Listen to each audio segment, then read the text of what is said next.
और चलिए आपको सुनाते हैं रामलाल शर्मा क्या कुछ कह रहे हैं। इस तरीके से कहा कि भारतीय जनता पार्टी हिंदुत्व के मुद्दे के ऊपर राजनीति करने का काम करती है, मूर्ति पूजा का समर्थन करने का काम करती है।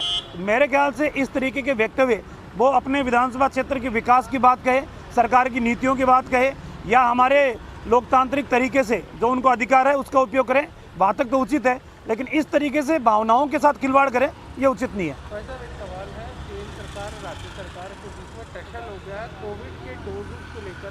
स्टेट गवर्नमेंट अलग पैमाना दे रही है, सेंट्रल गवर्नमेंट अलग पैमाना दे रही है, और क्लैरिफिकेशन कल खुद केंद्रीय स्वास्थ्य मंत्री ने दिया है कि राजस्थान के वहाँ ऑलरेडी है, फिर वो इस तरीके के नाटक क्यों करते हैं? कोविड की लड़ाई भारतीय जनता पार्टी की भारत सरकार ने पूरी मजबूती के साथ लड़ी है।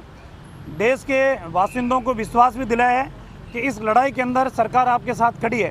और आज जिस तरीके से दुनिया ने भारत का ये लोहा माना है कि वैक्सीनेशन के मामले में भारत जो अग्रणी देश थे, जो अपने आप को मेडिकल क्षेत्र के अंदर महारत हासिल समझने वाले देश थे, वो भी इस कोरोना की लड़ाई को हारते हुए नजर आ रहे हैं। लेकिन भारत इस कोविड की लड़ाई को जीता हुआ नजर आ रहा है। और जिस तरीके से राजस्थान सरकार ही नहीं, देश के अन्य राज्यों की सरकारों को भी भारत सरकार ने निःशुल्क वैक्सीन उपलब्ध कराने का काम किया है। लेकिन मेरे ख्याल से राजस्थान की सरकार सिर्फ राजनीतिक स्टेटमेंट जारी करने की बात कर रही है।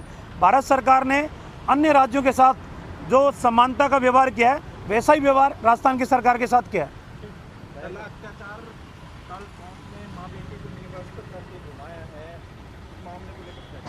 मेरे ख्याल से इस राजस्थान की सरकार की पहली प्राथमिकता है कि जोड़ तोड़ करके अपने विधायकों को संतुष्ट करके सरकार को बचाए रखना, सरकार को बनाए रखना।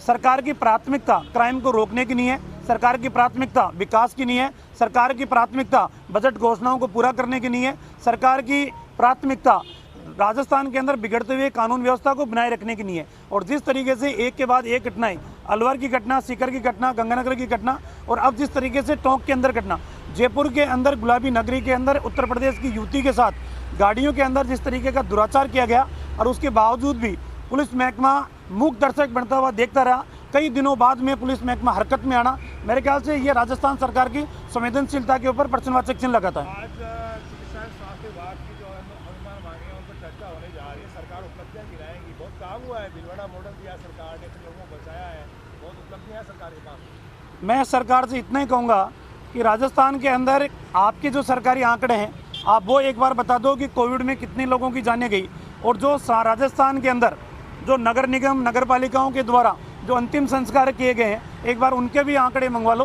दोनों आंकड़ों के अंदर असमानता अगर आती है तो मेरे ख्याल से राजस्थान की सरकार वास्तविक आंकड़े छिपाने का काम कर रही है।